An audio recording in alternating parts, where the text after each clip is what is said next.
부채를 짊어지면서까지 투자를 할 수 있는 그런 계층들이 막 일어선다. 네. 그게 군집적으로 일어난다. 네. 그러면은 자산시장도 개선세가 빨라질 겁니다. 근데 이제 상식적으로만 생각했을 때 저는 그렇지는 못할 것 그러기가 같아요. 뭐 쉽진 않죠. 지금 일단은 상황이. 부채 비율이 105라는 거는 네. 그냥 이거를 아주 간단히 생각하면 GDP 성장하는 만큼 부채 다 끌어쓰고 있다는 거거든요. KB금융지주 이코노미스트이신 유신익 박사님과 지금 이야기를 나누고 있는데 그 미국에 대해서는 이제 어느 정도 좀 이해가 네. 된 것 같은데 네. 그러면 이제 사실 중요한 건 한국이니까 네, 네. 우리나라의 지금 뭐 경제 상황 그리고 이제 앞으로 뭐 금리라든지 뭐 이런 것들에 대해서 좀 여쭤보려고 합니다. 네, 우선 네. 가장 최근의 소식은 이제 저희가 촬영하는 날 기준으로 어제 그 미국에서 CPI 지수 그러니까 물가 소비자 물가 지수가 나왔는데 네. 뭐 4.9에서 4.0으로 네네. 탁 많이 떨어졌더라고요. 네네. 요거를 어떻게 해석을 해야 되는지 그리고 요게 앞으로 뭐 미국 금리에 어떤 영향을 미칠지 이런 것도 좀 궁금합니다. 지금 미국의 CPI는 4%가 나와가지고 예측치보다 0.1 낮게 나왔거든요. 네. 근데 중요한 코어 CPI, 그러니까 근원 물가, 네. 에너지하고 음식료처럼 변동성 큰 거를 제외한 물가는 5.3%가 나왔어요. 그러니까 지금 이미 한 2, 3개월 전부터 그런 현상이 나타나는데 미국이 전체 물가는 이제 다운그레이드가 돼서 4%대로 이제 내려가고 그러면은 이 4%대라고 하는 거는 미국은 사실은 이 CPI 기준으로 통화 정책을 결정하는 게 아니라 PC 네. 개인 소비 지출에 가장 많이 들어가는 품목의 물가들을 다시 산정한 게 PC 물가거든요. 네. 그 물가는 통상 조금 낮아요 CPI보다. 네. 그래서 그렇기 때문에 그러면 4%보다 더 낮아질 수 있겠구나 네. 기준이 되는 물가가 이런 이제 안도감이 있는데 반대로 이제 코어 CPI라고 하는 근원 물가 그거는 내수 서비스랑 다 관계가 네. 되거든요. 앞에서 우리가 첫 촬영 때 영상에서 네. 말씀하셨던 렌트비 쪽도 이쪽에 그게 안 들어가고 빠지고. 그게 안 빠지고 네. 그다음에 의료 이런 거 들어가고 근데 의료 같은 경우도 의료 가격이 막 급등락은 없잖아요 기본적으로. 그러겠죠. 그래서 근데 미국의 절대 의료 가격이 높거든요. 그래서 근원 CPI가 지금 5.3%예요. 네. 그러니까 이런 상태에서 지금 여전히 주택 렌트비도 높고 그다음에 의료가 조금씩 올라가는 흐름은 끊겼어요. 일단은 작년도에는 계속 올라갔었는데 네. 근데 그렇기 때문에 중요한 거는 뭐냐면요. 지금은 금리를 갖다 여기서 더 크게 올리거나 뭐 설령 약간의 불안정성이 생겨서 한 번 올린다 하더라도 금리 네. 후반부 사이클은 맞습니다. 미국도. 근데 문제는 이거를 언제까지 가져가느냐. 네. 여기서 금리 인하하면서 정책을 바로 피봇 전환하는 거는 네. 당장은 힘들다. 그거는 여기에- 근원 물가가 떨어져야지만 그렇죠. 되는 근원 거구나. 물가까지 떨어지고 안정화되는 걸 확인해야지. 그러니까 CPI보다도 더 떨어지는 걸 확인해야 가능한 거고. 네. 두 번째는 뭐냐면 우리는 이제 금리 얘기할 때 기준금리도 중요하지만 시장 금리가 또 그렇죠. 의미가 있지 않습니까? 네네네. 근데 이번에 6조 4천억 달러 이제 돈을 풀기로 했고 미국이 이제 부채한도 협상도 해가지고 잘 되는 것 같지만 돈이 없어요. 사실 적자가 지금 어마어마합니다. 네. 그래서 현금이 없다고 막 지금. 현금이 없습니다. 네. 다 말랐습니다. 그래서 재무부 예금 잔액이 이제 거의 제로 수준에 네. 가까워졌기 때문에 지금 상황에서는 부채를 또 발행해야 됩니다. 네. 발행해야 되는데 지금 외부 IB들 분석한 거 보면은 한 1조에서 1조 5천억 달러 정도 네. 더 찍어내야 된다고 해요. 그럼 당연히 국채를 발행아주 많이 팔면은 국채 가격이 떨어지고. 당연히 떨어지겠죠. 네. 근데 국채 가격이 떨어진다는 거는 아주 쉽게 표현하면 금리가 또 오른다는 거죠. 네. 그러면은 어제 같은 경우도 사실상 보면은 금리가 CPI가 4%대까지 왔으면 작년에는 너무 기대하던 일이었으니까 금리가 떨어졌는데 안 떨어지고 오히려 소폭 오르더라고요. 네. 그게 바로 국채 발행에 대한 어떤 경계감이나 두 네. 번째는 이제 코어 CPI도 떨어지려면 한참 걸리겠네. 이런 것들이 다 작용을 하는 거죠. 네. 그러면서 지금 상황에서는 실질적으로 이제 이 공금리가 언제 끝날지 모르겠구나. 네. 이런 불안감들이 아마 내년 초반까지 이어질 겁니다. 내년 후반까지. 네. 그러면은 그 지금 보면은 뭐 캐나다랑 호주였나요? 뭐 동결하다가 또 뭐 인상하기도 그쵸. 하고 막 그러고 있는데 맞습니다. 그리고 이제 한국은행 총재도 지금 동결을 하긴 했지만 이거 인상이 끝났다고 보지 마라. 올릴 수도 있다. 뭐 이런 그렇죠. 얘기도 하고 있었는데 지금 말씀하신 그 미국의 소비자 물가 지수를 봤을 때 우리나라는 어떻게 대응할 것 같으세요? 우리는 앞에서 우리가 얘기 나눈 것처럼 두 가지 고민이 다 있는 거죠. 네. 첫 번째는 경상수지가 비율 자체가 GDP 대비한 비율이 떨어지면서 외화에 대한 소득이 네. 벌어들인 소득이 전체적으로 국가적으로 떨어지는 상황이니까 경제 자체의 힘이 많이 약화가 되니까 금리를 여기서 더 높이면은 사실은 너무 어려워지겠죠. 네. 특히 자영업자들 분들 그렇죠. 금리에 대한 부담이 매일 같이 누적되는 금액이 그게 네. 보통이 아닌 부담인데 네. 사실 폐업률도 엄청나게 늘어나고 있지 않습니까? 근데 그런 상황을 놓고 봤을 때 금리를 더 높이지 못하는 거는 맞는데 네. 두 번째는 이제 기축통화 국가가 아니니까 환의 변동성이 항상 크잖아요. 네. 그러니까 그런 양쪽의 경계감이 다 팽배한 상황이라서 네. 사실은 좀 이러기도 힘들고 저러기도 힘들고 그럴 때 보통 이제 우리나라뿐만 아니라 이제 다른 국가들이 이 통화 정책을 이렇게 좀 해요. 그러니까 금리를 실제로 높이면은 경제가 너무 힘들어질 것 같아. 네. 예전에 유럽이 그런 정책을 네. 많이 했거든요. 근데 금리는 더 이상 인상을 안 하면서 네. 스탠스를 매파로 가져갑니다. 그러니까 아, 말을 되게 세게 하거나 말을 좀 세게 해서 좀, 예, 겁나게. 뭔가 경계감을 네, 갖게, 네, 그러니까 네. 너무 안심하지 않게 네. 그렇게 하면 이제 심리가 약간 네. 물가가 이제 외부에 있는 다른 적이라고 생각했을 때 음. 물가가 저쪽에서 또 강하게 나오려고 하네. 그러면은 우리가 좀 움츠려 있어야 되나? 좀 몸살해야 되나? 이게 네. 이제 기대 인플레이션이거든요. 네, 네. 그런 기대 인플레이션들이 좀 약간 위축이 되면은 네. 좀 잡힐 수 있거든요.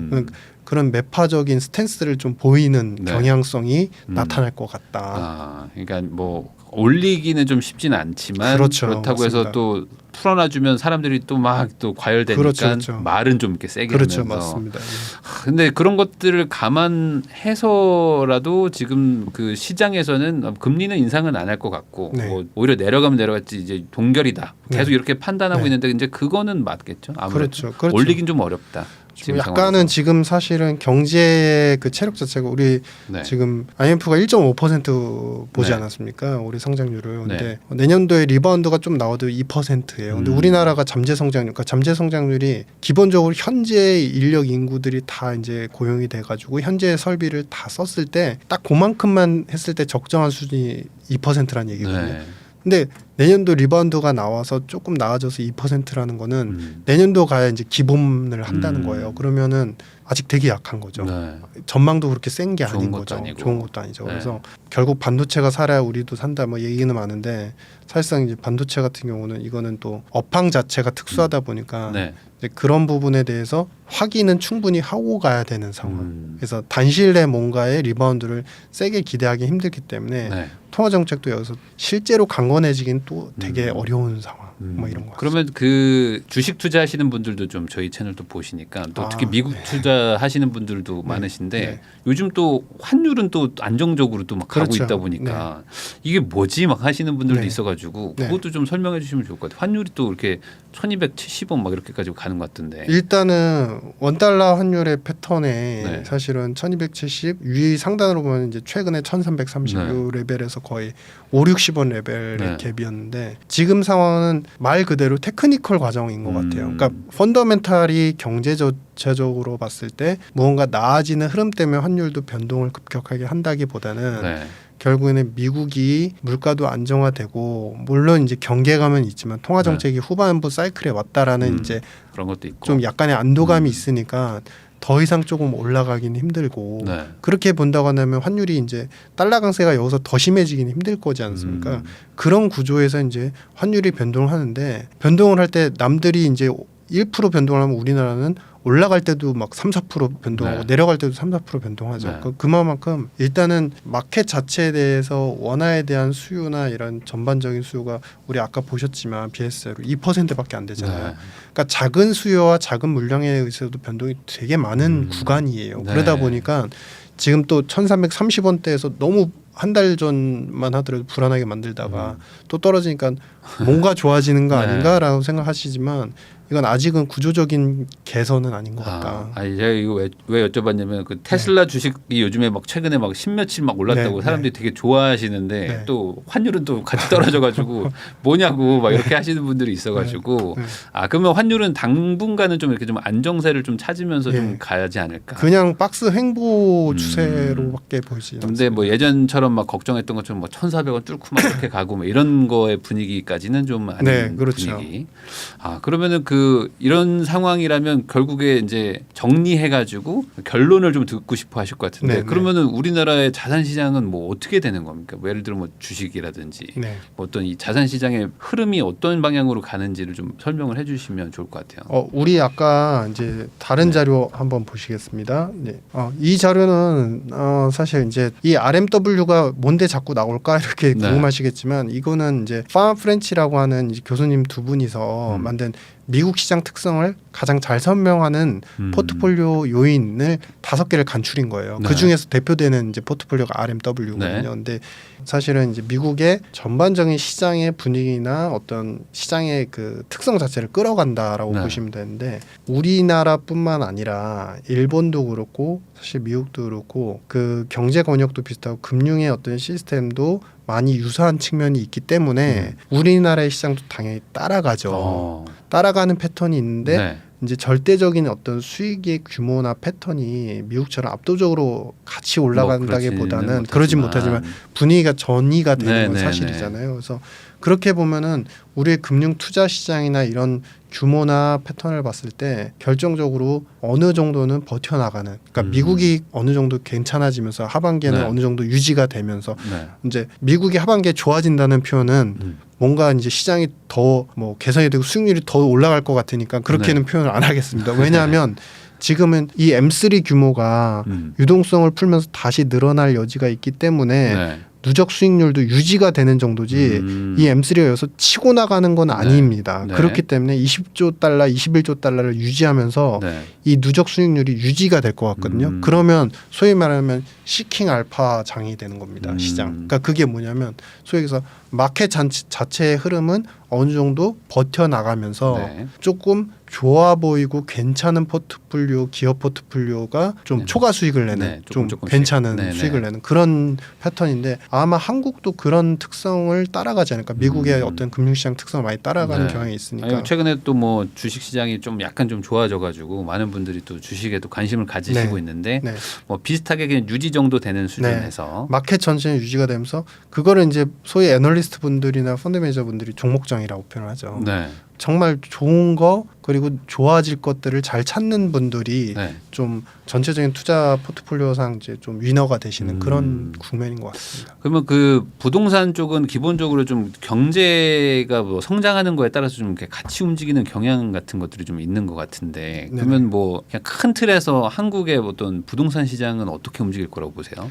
저는 부동산 전문가가 아니기 때문에 네. 말씀드린 게 좀 조심스럽기도 하고 네. 제가 이렇게 예측력이 뛰어나지 않습니다. 부동산 쪽은. 네. 근데 중요한 거는 구조를 한번 보시면요. 우리가 최근 상황에서 우리나라의 부동산 자산 물론 이제 우리나라의 가계의 70%가 부동산 자산이기 때문에 너무 꺼지는 것도 안 좋죠. 당연히. 네. 근데 중요한 거는 구조적으로 봤을 때 뭐 이게 연착륙으로 가느냐 아니면 여기서 또 다시 리바운드가 나면서 개선이냐 막 논의가 많은 건 알고 있어요. 네. 근데 지금 저는 경제학적으로만 표현했을 때 놓고 보면요, 우리나라의 가계부채 비율이 조정 없이 계속 와 있는 상태입니다. 네. 가계부채가 계속 늘어나고 있다. 그렇죠. 네. 근데 펀더멘탈로 보는 우리가 아까 와인 고들리 모형에서 봤던 것처럼 경상수지 GDP 대비한 경상수지 비율은 계속 떨어지고 있는 상태죠. 네. 올해는 이제 거의 0이거나 아니면 1 정도까지도 붙을 것 같은데 네. 그러면 외화에서 벌어들이는 우리는 외화를 벌어들여서 내수 투자와 소득이 늘어나면서 소비가 일어나는 그 소비에는 당연히 자산 소비도 들어가겠죠. 그러겠죠. 근데 그게 구조가 약화되고 있는데 네.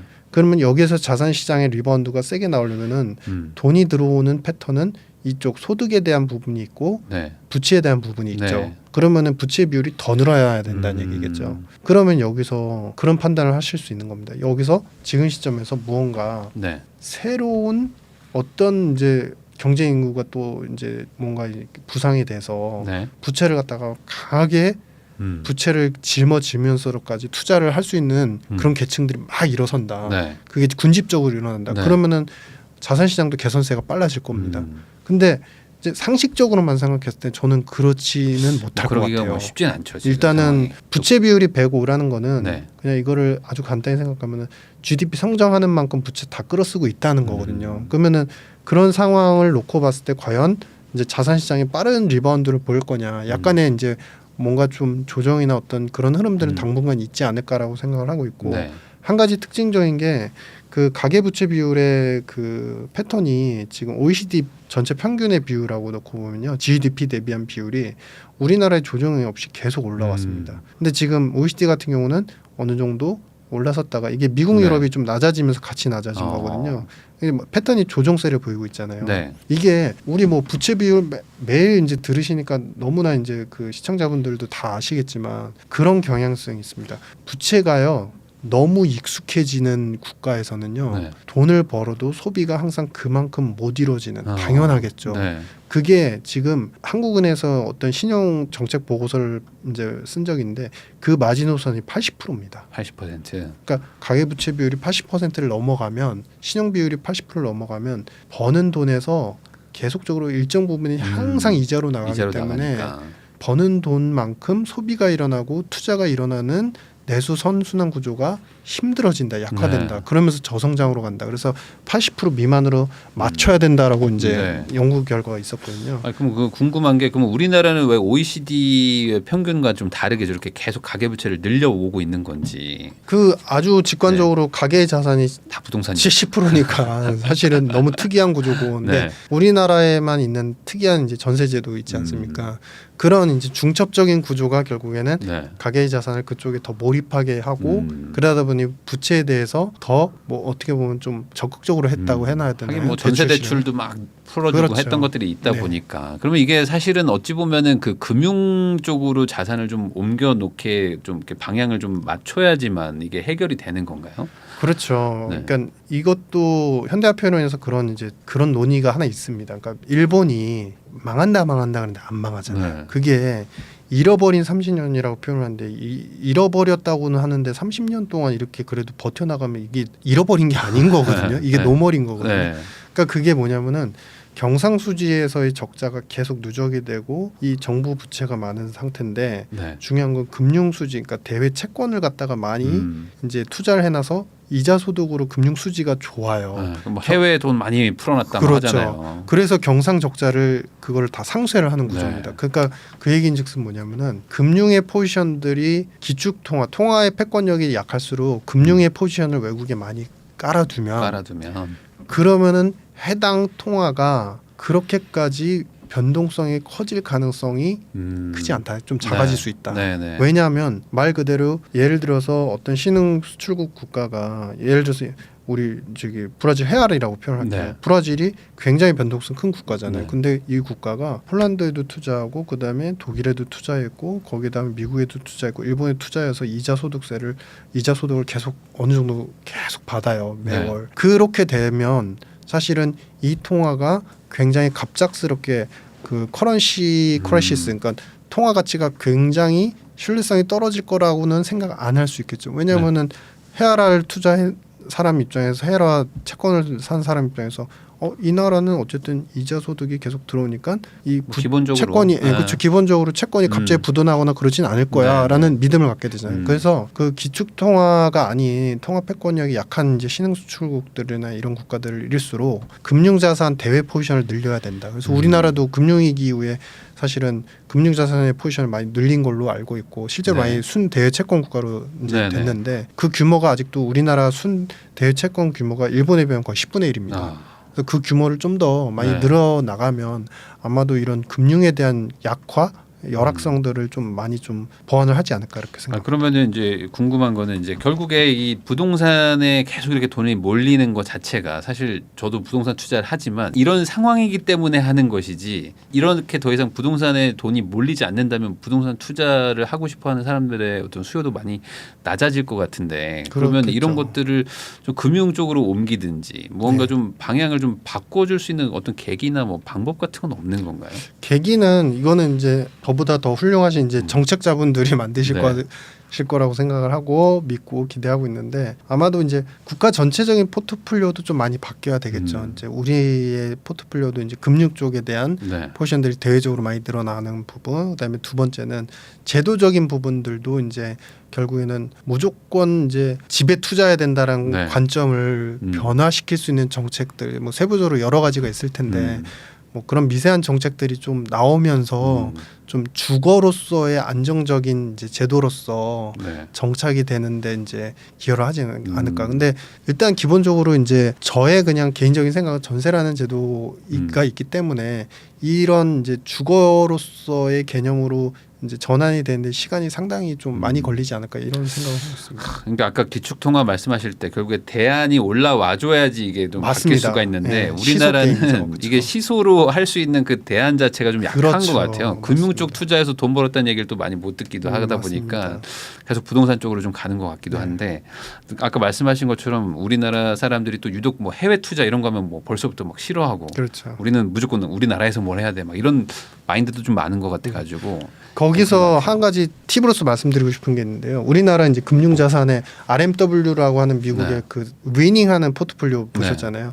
우리나라도 금융 쪽이 굉장히 빠르게 개선이 되고 좋아지려면요. 네. 우리나라가 수출 기업들이 잘 되고 대기업들이 잘 되면서 수출을 많이 해가지고 외화를 벌어들인다 이런 얘기 네. 했었잖아요. 근데 우리나라 대기업과 중소기업 간의 어떤 그 제도적인 관점도 많이 바뀌어야 돼요. 그러니까 왜냐하면 우리나라에도 사실 벤처뿐만 아니라 중소기업들 중에 훌륭한 기업들이 굉장히 많거든요. 네. 그런 기업들이 상장이 됐기도 하고 근데 중요한 거는 우리나라에서도 또 장벽이 존재해요. 한국에서도 네. 우리나라 대기업들이 해외에 수출하는데 직접적으로 중소기업들이 수출할 수 있는 경로가 많이 많지 약화가 돼 있는 게 않구나. 뭐냐면 대기업들이 갖고 있는 특허로 또 중소기업들이 어느 정도 그 막혀 있는 경로들이 또 형성이 네. 됐거든요. 그러다 보니까 필요한 부분에 대한 납품이나 이제 하청 기업으로서의 네. 역할만 하고 그 외의 요소는 대기업이 혼자서 좀 약간 이제 나가 있는. 그래서 대기업이 나쁘다 이런 뜻이 아니라 네. 일단 경로 자체가 다변화돼야 되고 네. 제약적인 요소가 좀 정리가 되는 부분들이 기업에서도 있어야 된다. 그렇게 되면 우리도 금융의 관점, 기업과 금융의 관점에서 봤을 때 좋아 보이는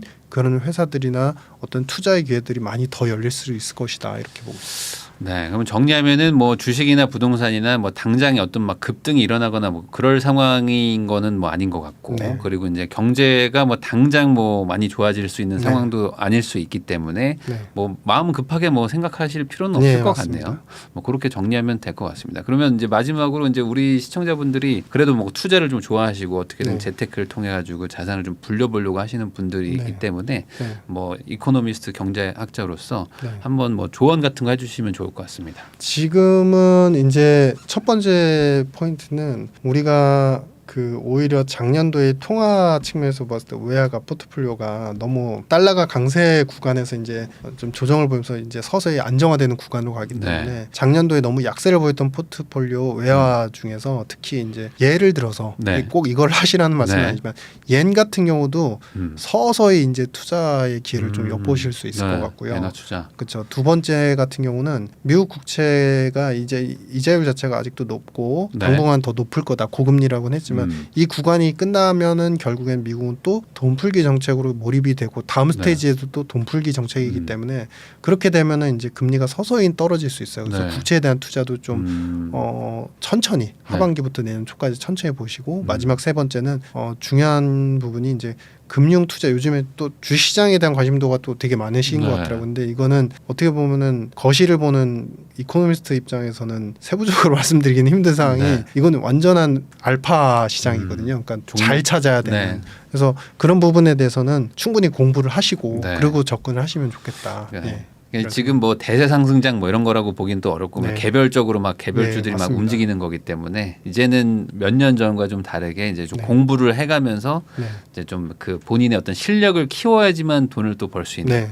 그런 장이라고 정리를 해볼 수 있을 것 같습니다.